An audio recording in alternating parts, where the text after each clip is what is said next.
Your Excellencies, distinguished friends, fellow citizens, I have always observed this day with two emotions held in tension: deep gratitude to our forefathers and a restless question for ourselves. Have we been faithful stewards of the freedom they won? And have we truly advanced the nation they left in our hands? I shall return to these questions later. But first, today we gather not just to mark a date on the calendar, but to honor a legacy written in sacrifice, courage, and unbreakable resolve. A legacy forged by men and women who stared imperial power in the face and declared with unshakable conviction that Kenya would be free. Their struggle planted our republic on the firm foundation of liberty, unity, and democracy. They gave us more than a flag. They gave us a future. 62 years ago, the brave architects of our nation placed in our hands the priceless gift of political independence. On this very day, 62 years ago, our forefathers lowered the Union Jack and raised the flag of our nation. But that victory was not given easily. It was bought at an immense cost. The road to our nationhood was carved by the unbreakable spirit of our freedom fighters, men and women who refused to bow to the humiliation of colonial rule. From villages to towns, from farms to factories, to classrooms and marketplaces, Kenyans from all walks of life rose as one, declaring that our humanity would not be diminished, delayed, or denied.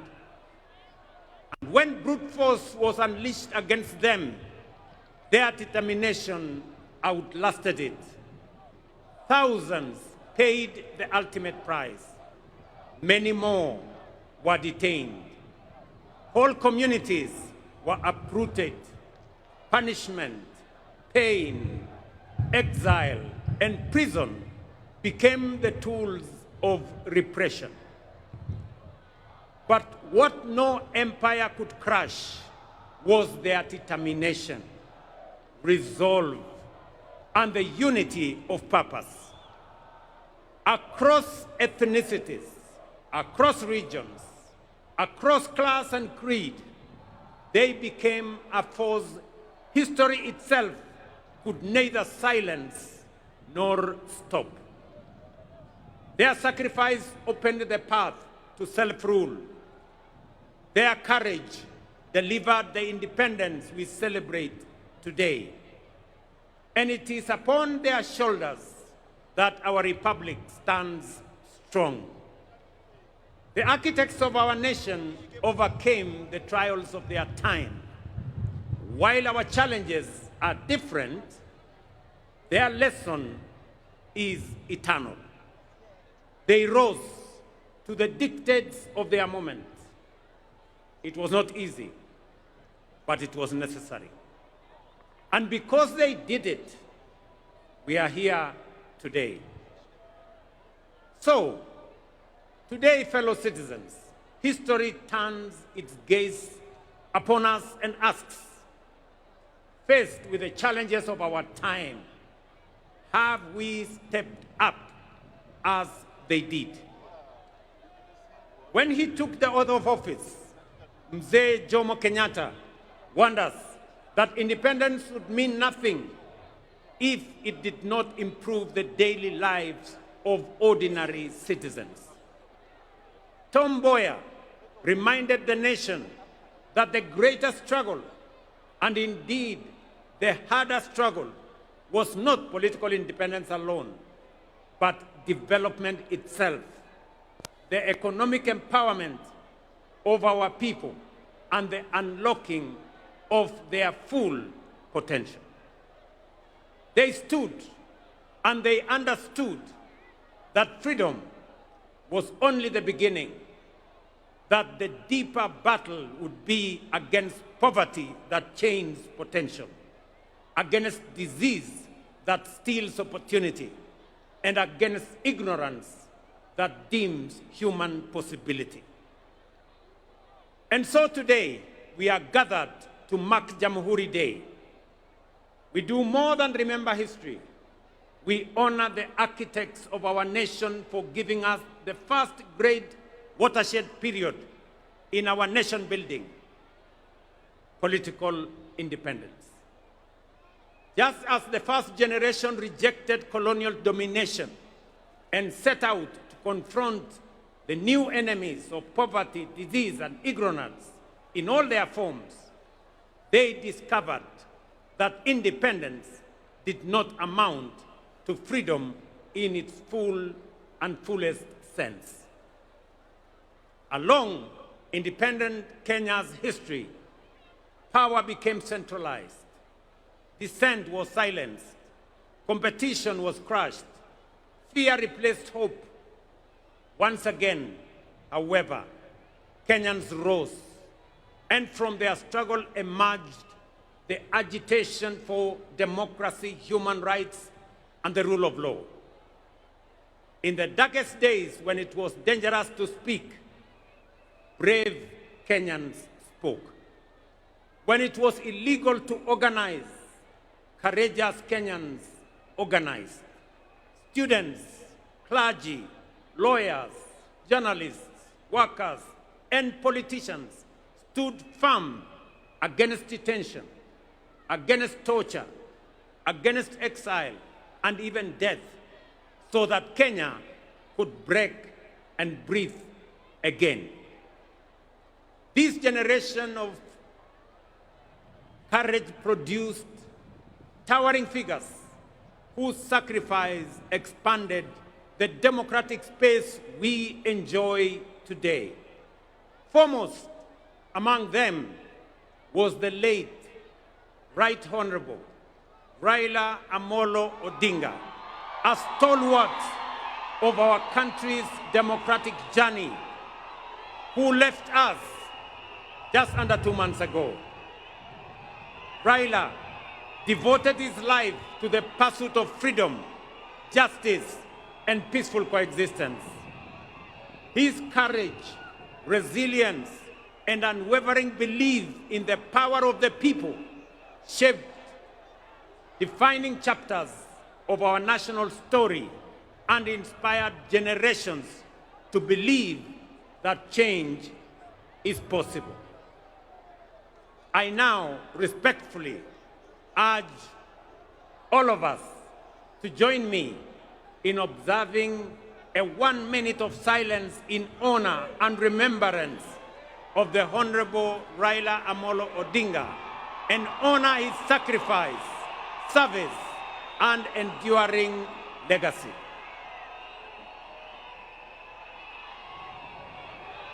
Tafadhali nawaomba tusimame kwa dakika moja kwa heshima ya kiongozi wetu Raila Amolo Odinga.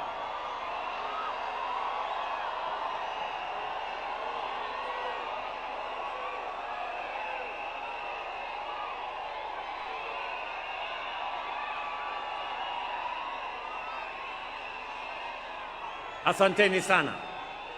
Asanteni sana. May his spirit continue to guide our nation forward. His resolve, as well as the resolve of our forefathers, gave us the 2010 Constitution, a charter that restored the sovereignty of the people, restrained imperial power, entrenched rights, and devolved government and authority to the grassroots. But it promised something even greater.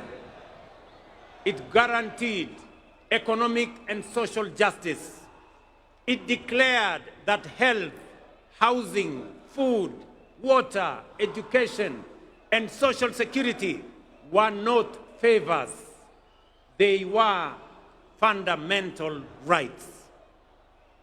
It was a bold promise. It was a moral imperative. It was the unfinished dream of both the independence and subsequent generations. Yet today, with honesty and humility, we must admit that this promise remains incomplete. Yes, progress has been made, but the deeper promise, a Kenya where every citizen lives with dignity and shared prosperity, remains unfulfilled. For too long, stagnation has returned in cycles. Negativity has been normalized, and too many have been asked to make peace with mediocrity. That is why, before the last election, we had already realized that although we had achieved political independence and our constitution expanded our democratic human rights and the rule of law, we still had not fully consolidated our nation.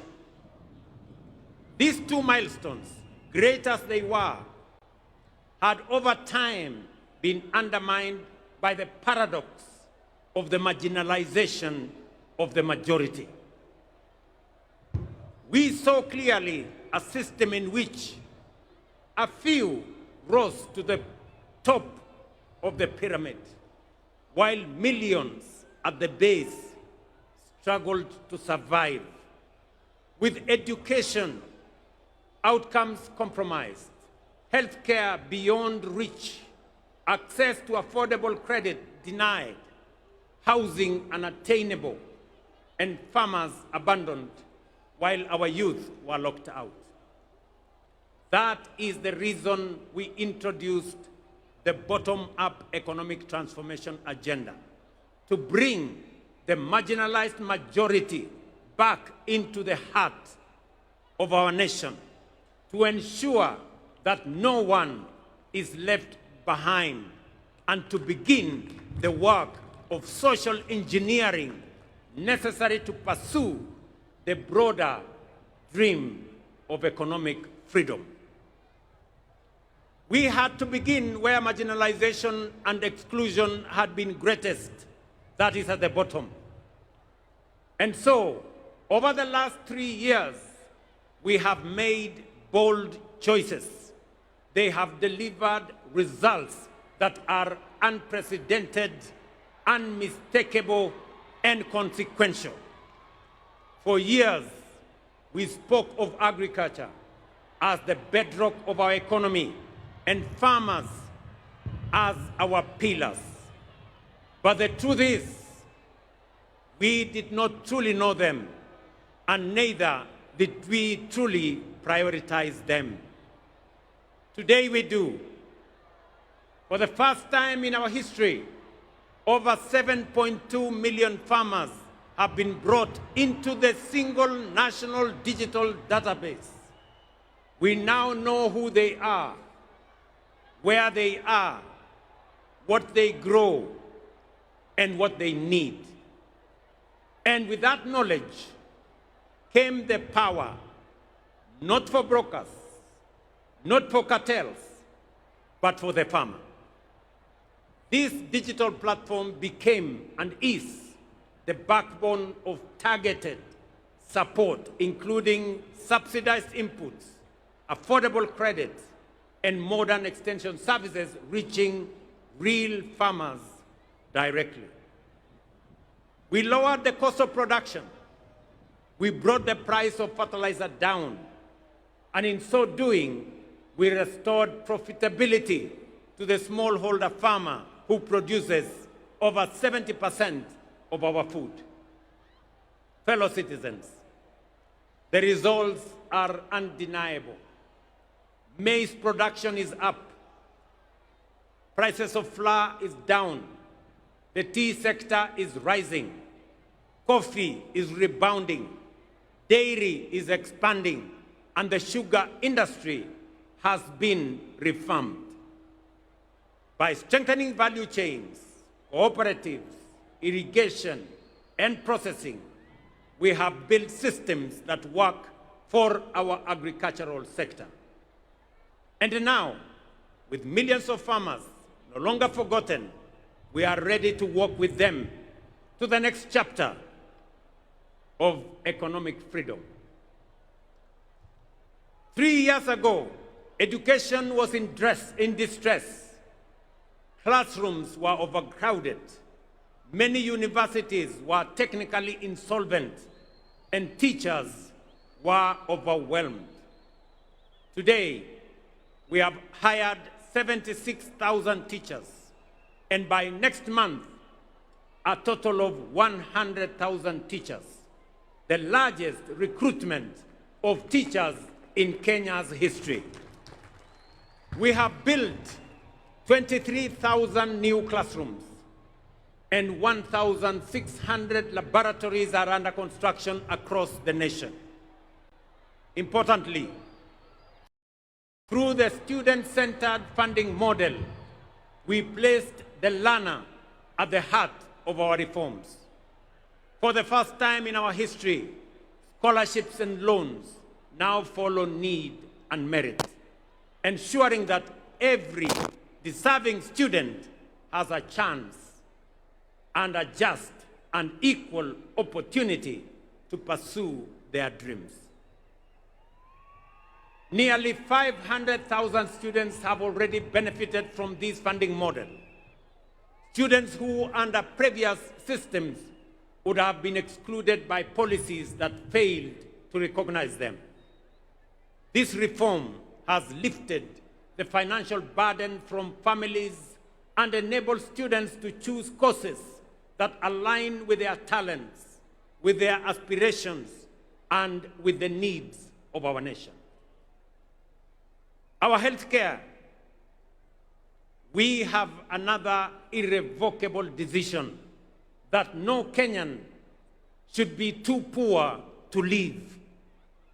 For decades, universal healthcare was spoken of, but in our time, it is being actualized. We engaged 110,000 community health promoters who are now reaching millions who were once excluded, forgotten, and without access to health care. CHPs have already visited over 9 million households, screening millions of Kenyans for various ailments, including diabetes and hypertension. At the same time, we built a unified health information system that now gives us full visibility of our health facilities, patients, their progress, enabling us to track healthcare delivery in real time. Today, over 28 million Kenyans are registered under the Social Health Authority, up from 8 million under the old system. That means 19 million Kenyans who were once forgotten are now in the healthcare equation. Among them are 2.3 million vulnerable Kenyans, orphans, widows, and the elderly, whose healthcare is now fully paid by the government of Kenya. Healthcare was never meant to be a privilege. It is a constitutional right. And with the realization of this right, we are ready to work with all Kenyans into the next chapter of economic freedom.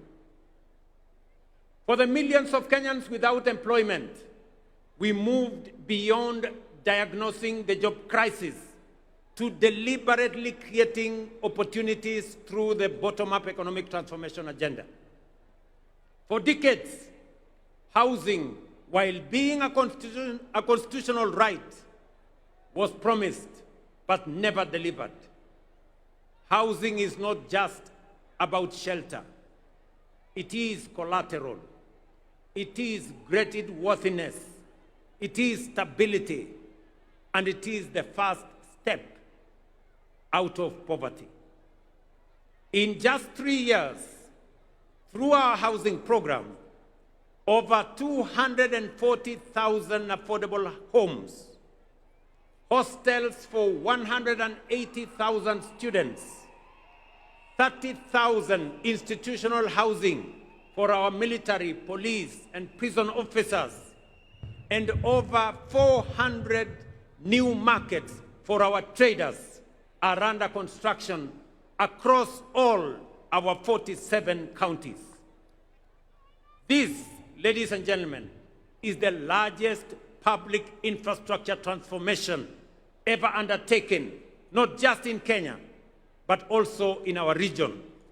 So far, standing at an investment of 650 billion.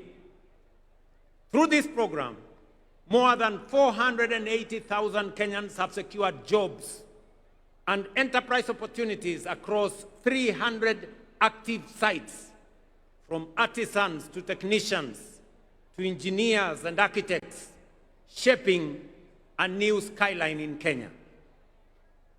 We have ring-fenced billions of shillings for the Juakali sector, fully integrating their long-neglected engine of craftsmanship into the national construction value chain.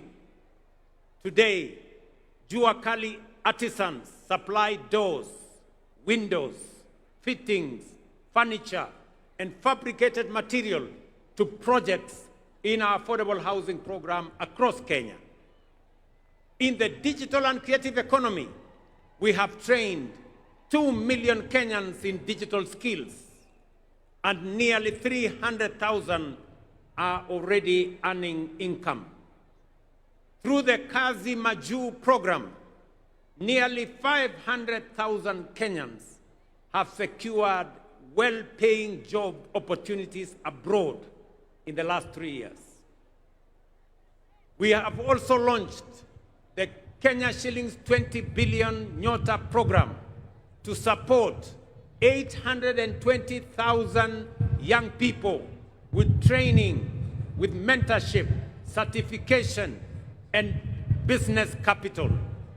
The first phase is complete, with 12,500 beneficiaries already receiving their first business support, and the national program is now being rolled out across the country. Together, these actions reflect one clear national purpose: to open doors of opportunity for our youth, equip them to succeed, and empower Kenya's greatest strength, our young people, to lead us towards prosperity and economic sovereignty.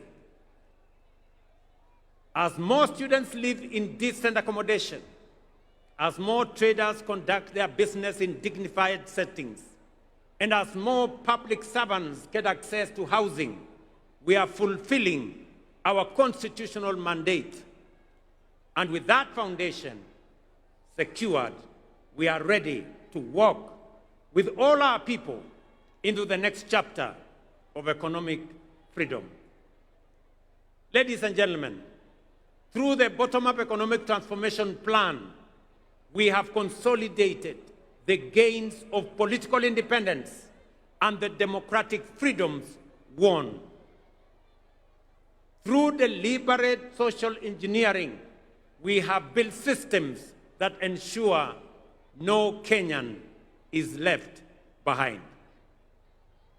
And having ensured that we are carrying everybody along, we now have both the opportunity and the firm foundation to charge forward into the next chapter of our national journey, Kenya's economic freedom.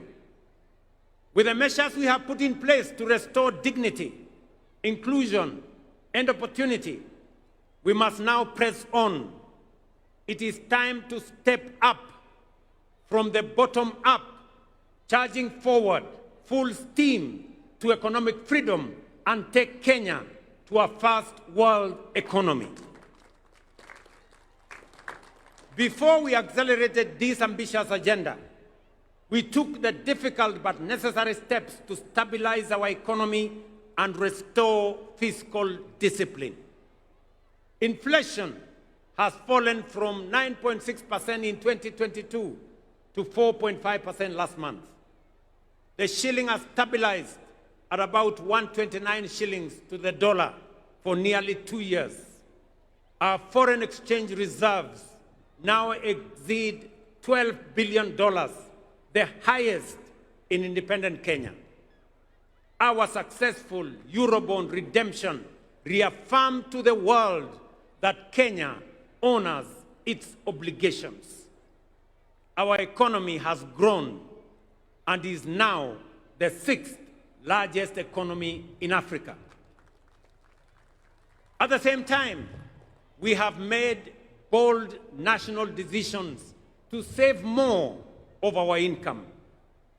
Through the new NSSF contributions, the fund that had mobilized Kenya shillings 312 billion from independence to 2023 has now grown to 670 billion in just 2 years. We established the Financial Inclusion Fund as a strategic intervention to correct deep market failure, one that had denied millions of Kenyans access to affordable credit, one that had blacklisted in CRBs, disregarded by banks. They had been left trapped in frustration and despair. Today, Hustler Fund has become one of the most transformative instruments of empowerment in our nation's history, disbursing over 80 billion and expanding the margins of financial inclusion at an unprecedented scale.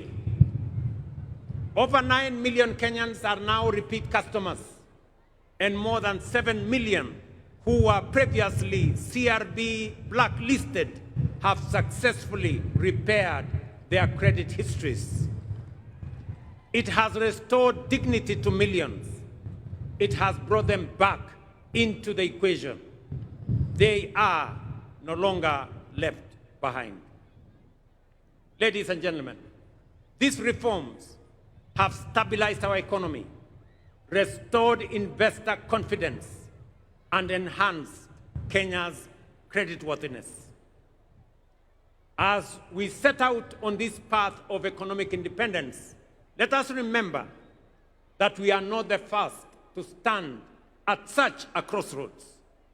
Nations like South Korea, Singapore, Hong Kong, and Malaysia once stood where we stand today, with limited resources, modest means, but armed with immense courage, determination, and ambition. Prosperity was not handed to them. They reached out for it. They rejected the ordinary.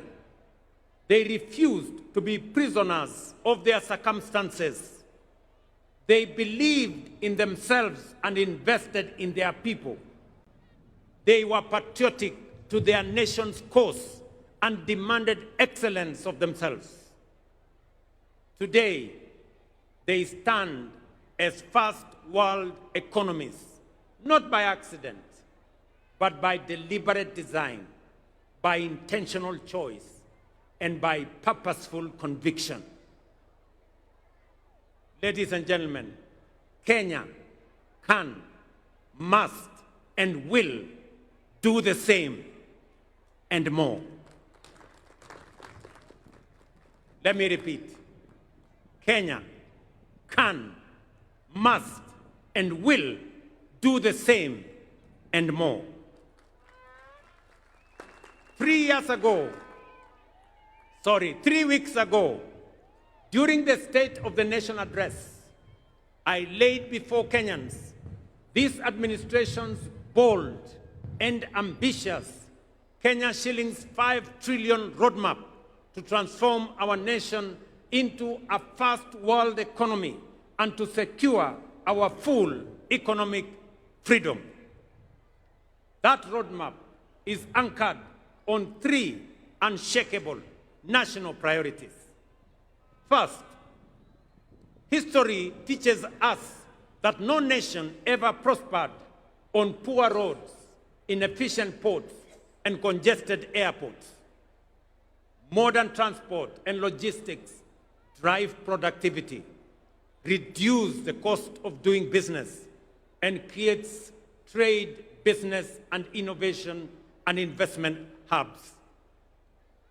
Our 10-year roadmap on road, rail, ports, and airports, and oil pipeline infrastructure includes the expansion of strategic highways connecting our major cities, industrial zones, markets, border points, and agricultural belts to move people, goods, and services faster, safer, and more affordably. We have mapped out 2,500 kilometers of highway for dualing and 28,000 kilometers of road across the Republic for tarmacking. With this, we are stitching our country together, linking towns to cities, farms to factories, and Kenya to the wider region. Last week, fellow citizens, we moved from promise to action when we officially launched the construction of the Nairobi-Nakuru-Mau Summit Road and the Nairobi-Maimayu-Naivasha Road, an investment of over 180 billion in a modern 223-kilometer multi-lane dual carriageway delivered through a public-private partnership model. In February 2026, just in 3 months from now, we will begin extending the standard gauge railway from Naivasha to Kisumu and Malaba. And later in the year, extend the oil pipeline from Eldoret to Uganda, opening a new transport corridor with our neighbors and with the continent. At the same time, we will modernize Jomo Kenyatta International Airport and several other airports to enhance connectivity and ease the movement of people, goods, and services.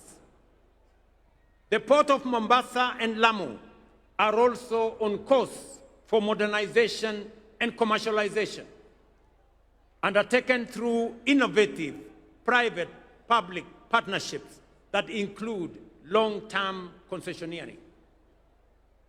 Charging forward, our infrastructure expansion will provide the foundational support for a strong and resilient economy that will drive transformative development for all of us. Number 2, fellow citizens, we must decisively shift our economy from dependence on imports to becoming a net exporter of agricultural products, manufactured goods, and value-added commodities. Kenya today spends nearly 500 billion shillings every year importing agricultural products. While we have reduced imports of maize, sugar, edible oil, rice, our progress is still constrained by the limitations of rain-fed agriculture. We can no longer leave the country's food security to the uncertainties of rainfall, especially in the context of climate change. To feed our people, and produce surplus for export, large-scale modern irrigation is the only viable pathway forward.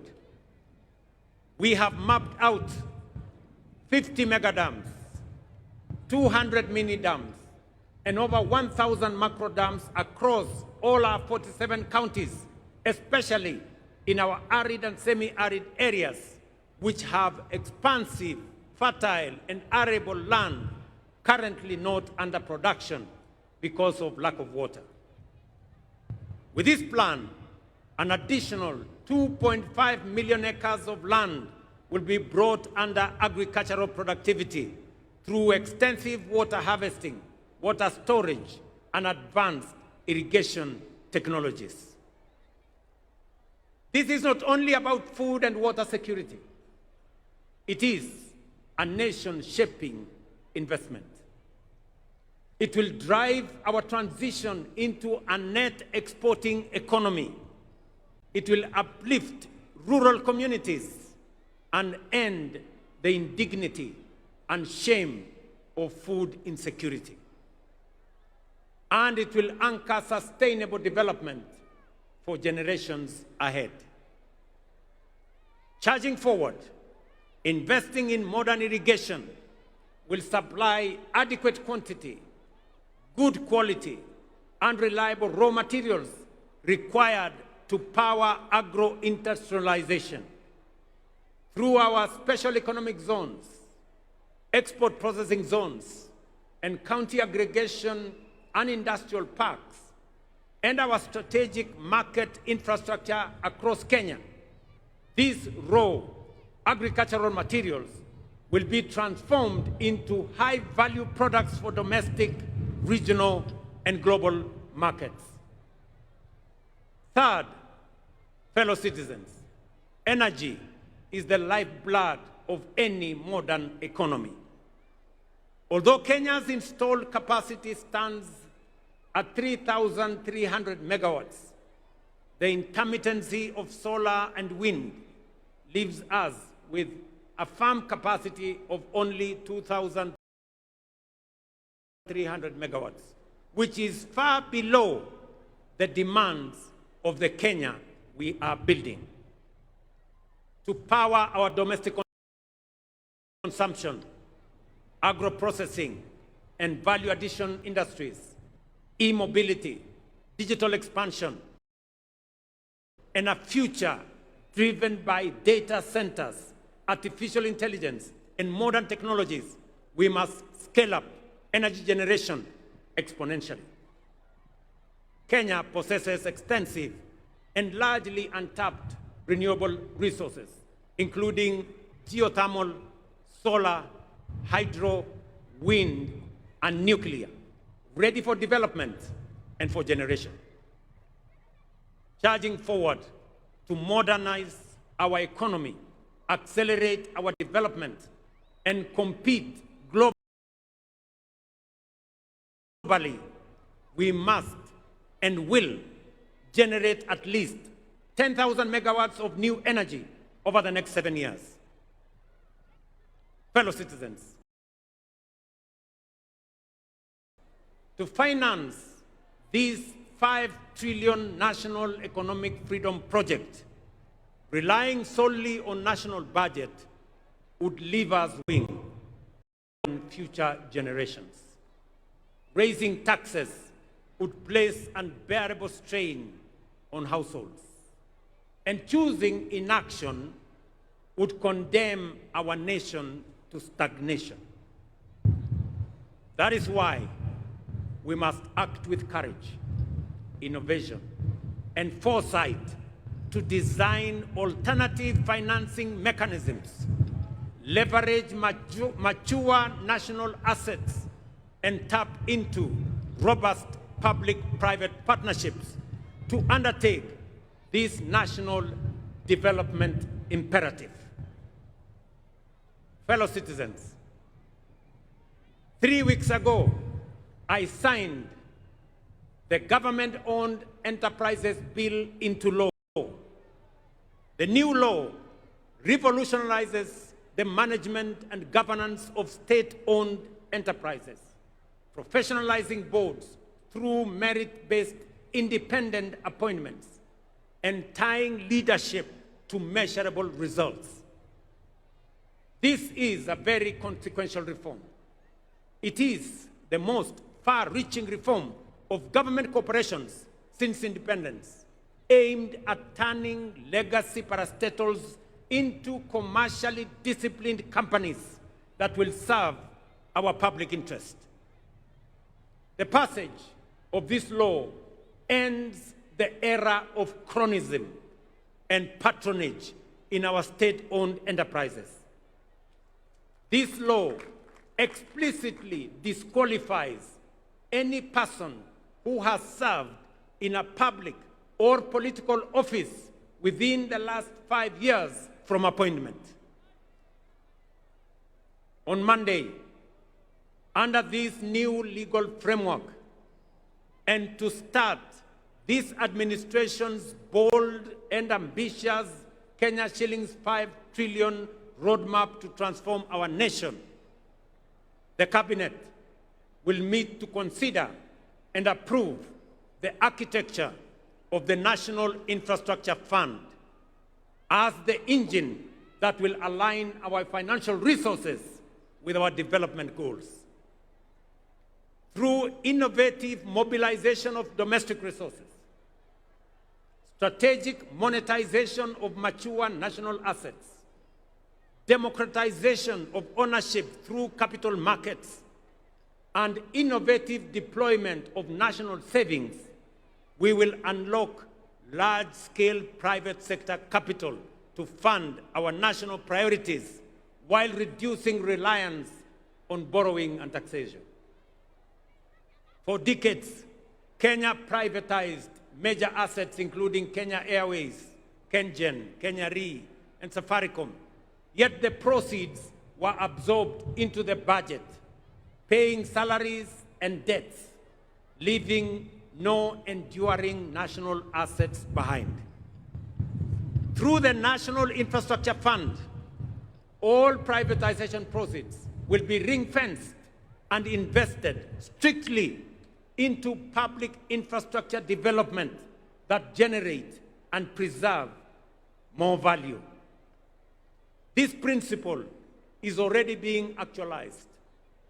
Proceeds from the current privatization processes will be channeled directly into the fund, setting a new national standard where national assets create lasting public value. Our goal is simple. For every shilling in the National Infrastructure Fund, we will attract 10 more shillings from long-term investors, including pension funds, sovereign partners, private equity funds, and development finance institutions, allowing us to develop without the constraints that come with debt and taxation. The National Infrastructure Fund will not just be a financing instrument, it will be a generational strategy to mobilize capital, accelerate delivery, preserve value, and secure Kenya's long-term competitiveness.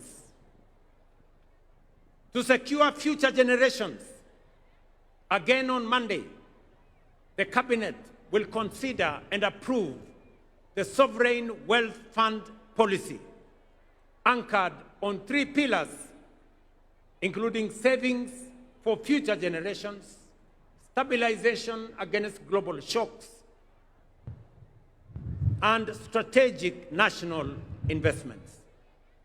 Natural resource royalties, dividends from public investments, and a percentage of privatization proceeds will capitalize this fund.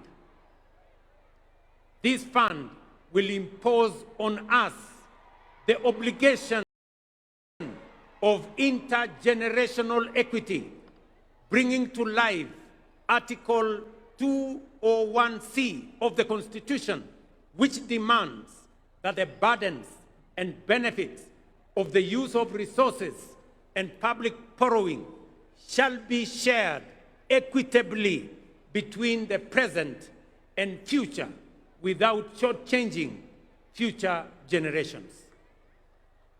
With these two instruments, the National Infrastructure Fund and the Sovereign Wealth Fund, we shall begin the journey to the transformation that will lead us from the bottom up, charging forward full steam to economic freedom and taking Kenya to a first world economy. And I have said it is beginning next Monday. But fellow citizens, even the strongest financial systems, boldest infrastructure plans, and most ambitious economic strategies will fail if we do not secure the foundation of our national character. The realization of our economic freedom project will rest on three critical enablers: strategic human capital development, robust peace, stability, and security architecture, and unwavering integrity and fidelity to the national interest. To bolster human capital development, we have made bold investments in education, skills development, science, and innovation. We have raised the education budget from 490 billion in 2021 to 700 billion this financial year, and expanded science, technology, engineering, mathematics education. But to power our first world strategic human capital requirements, we must and will raise the National Research Fund from the current 0.8% to the requisite 2% of GDP. This is not, ladies and gentlemen, spending or social spending. It is nation building. The second enabler underpinning this national project is peace, stability, and security.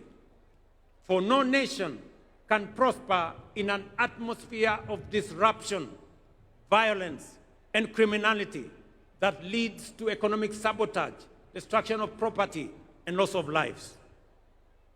Stability is not an option. It is an enabler of everything we seek to build. Serious investors will not commit their investments in a country. Only serious investors will only commit their investments in a country that is peaceful, that is stable, and that is secure. For Kenya to attract sustained investment, for businesses to thrive, for jobs to expand, and for families to live without fear, we must secure our nation firmly, fairly, and without hesitation. Finally, the collective interests of all citizens, which form the national interest of Kenya, must be at the center of every action and engagement. Patriotism is putting the interests of the nation before tribe, clan, or self. Integrity in its highest form is patriotism in action. It is believing in our country. It is refusing to betray Kenya. And yet, let us speak honestly, our nation faces a serious integrity deficit. It begins early in our homes, in our schools, where seemingly harmless dishonesty later matures into grand corruption. Corruption is not merely theft of money. It is the theft of hope, opportunity, and destiny. This is compounded by negativity, division, erosion of shared values, and ethical and ethnic political mobilization. Hate and division, corruption and tribalism tear at the very social fabric of our republic. Ladies and gentlemen, our economic freedom project demands more than infrastructure and capital. It demands a renewal of our national conscience. We must build a strong value system. We must defend our national unity. We must raise our children in honesty, responsibility, and love for country. These three enablers, strategic human capital, peace, stability, and security, and national interest and integrity, are not optional ideals. They are the living foundation upon which our economic independence must stand. Without them, our ambition would remain promises. With them, our national priorities become achievable.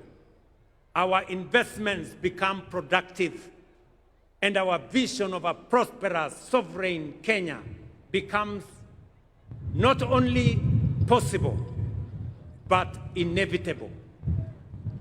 Fellow citizens, our founding fathers defeated colonial domination. The generation after broke the chains of dictatorship.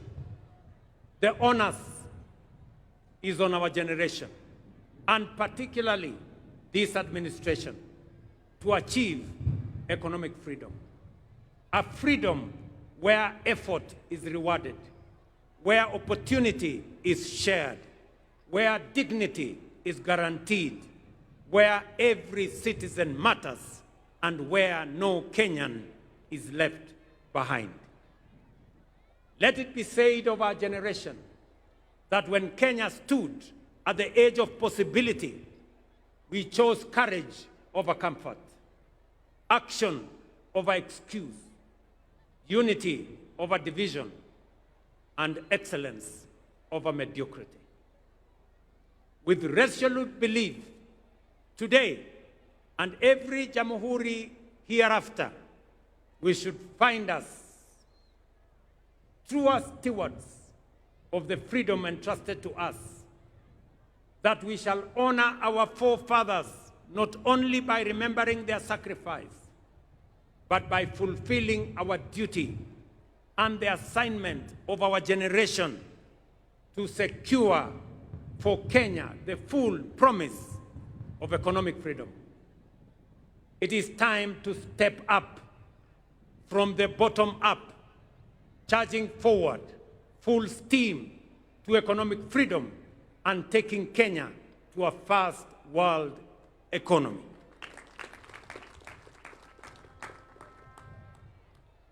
Kabla sijamaliza, ndugu wa Kenya,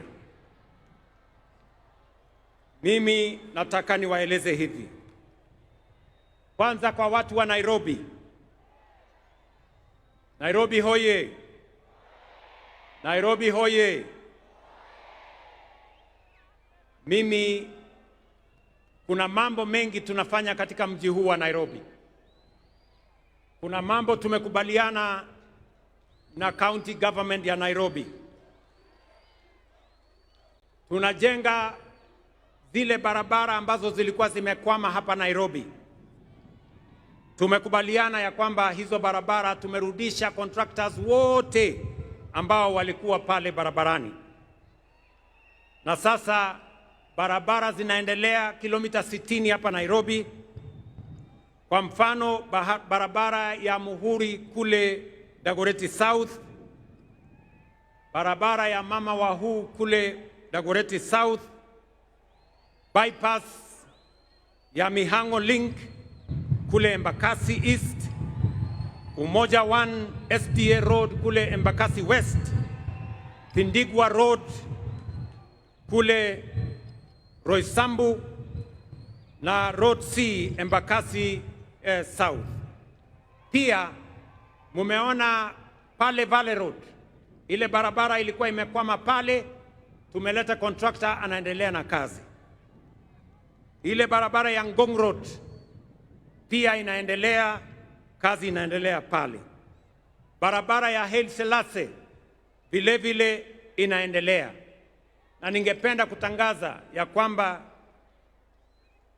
kwa sababu barabara ya expressway imekamilika na wananchi wanatumia pale juu, barabara ya chini iko na matatizo, na ndio sababu kuanzia hii Disemba mukienda Krismasi, tutajenga upya barabara kutoka kule JKIA kupitia hapa mpaka kule ABC, na tuifanyie beautification ndio Nairobi ionekane kama city ya taifa letu la Kenya. Vile vile mimi ninajua ya kwamba kuna wananchi wengi wanaishi nje ya Nairobi lakini wanafanya kazi na biashara hapa Nairobi. Wananchi wengi wanaishi Kiserian, wanaishi Rongai, wanaishi Ngong, na kuna msongamano mkubwa sana wa wananchi wakikuja asubuhi na kurudi nyumbani jioni. Ningependa kutangaza ya kwamba mwaka ujao ile barabara kutoka Bomas of Kenya kwenda Rongai kwenda mpaka Kiserian, na barabara kutoka Bomas of Kenya kwenda Karen kwenda pale Shade Hotel, kuteremka kwenda Ngong, kwenda Bulbul na kwenda mpaka ifike kule Kiserian, tutaifanya iwe dual carriageway, ndio wananchi wa pale wanaweze kutembea kwa njia rahisi. Najua pia ya kwamba wananchi wengi wanaishi kule Thika, na sasa barabara ya Thika Road pia imejaa na kuna msongamano mkubwa sana wa magari katika barabara yetu ya Thika Road. Ningependa pia kutangaza ya kwamba mwaka ujao vile tuko na expressway kutoka JKIA, pia tutajenga expressway kutoka Thika mpaka ifike hapa Museum Hill, ndio wananchi wale wanateseka na mambo ya jam tuweze kuondoa jam ya sehemu hiyo. Pia ningependa kusema hii uwanja ya Nyayo Stadium, nyinyi mnajua yale maneno tulifanya kule Kasarani. Tuliweka paa ama uvuli ili wananchi wanapokuwa hapa wasipigwe na jua. Mimi nataka niwatangazie ya kwamba kuanzia Januari hii Nyayo Stadium vile vile tutaweka canopy. Hii ni mara ya mwisho wananchi kuwa hapa wakipigwa na jua. Tukisonga mbele, hii kiwanja pia itakuwa na kivuli. Vile vile tunakamilisha ile kiwanja ya Talanta pale Jamhuri. Munajua kazi kubwa ambayo imefanyika pale, kweli ama si kweli? Na nimesikia yale gavana wa Nairobi amesema ya kwamba ile uwanja wa Talanta ipatiwe jina gani? Ati mumesema ipatiwe jina gani? Mumesema ipatiwe jina la Raila Amolo Odinga International Stadium.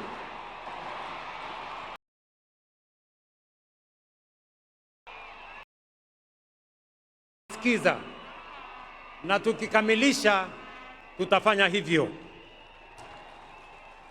Mimi nataka niwashukuru wasanii ambao wamekolabo ya Iani, Femi One na Trio Mio. Wametuambia tunaweza. Tunaweza hatuwezi? Tunaweza hatuwezi? Tunaweza sio? Guardian Angel pia ametueleza kwamba wananchi wote na viongozi wote tuungane pamoja tujenge taifa letu la Kenya. Inawezekana haiwezekani? Mimi nataka niwapongeze askari wetu ambao walikwenda kule Haiti na mumewaona hapa, tuwapigie makofi jameni. Wamerudi nyumbani na heshima kubwa sana kwa taifa letu la Kenya. And I want to thank them profoundly for their courage, professionalism, and selfless love service to our nation and to the world, and for flying our flag high with honor and dignity. Mimi nachukua nafasi hii kuwatakia Krismasi njema yenye baraka na mwaka mpya wa 2026 wenye mafanikio makubwa sana. Asanteni na watakia heri. Mungu awabariki. Thank you very much and God bless you. Asanteni kwa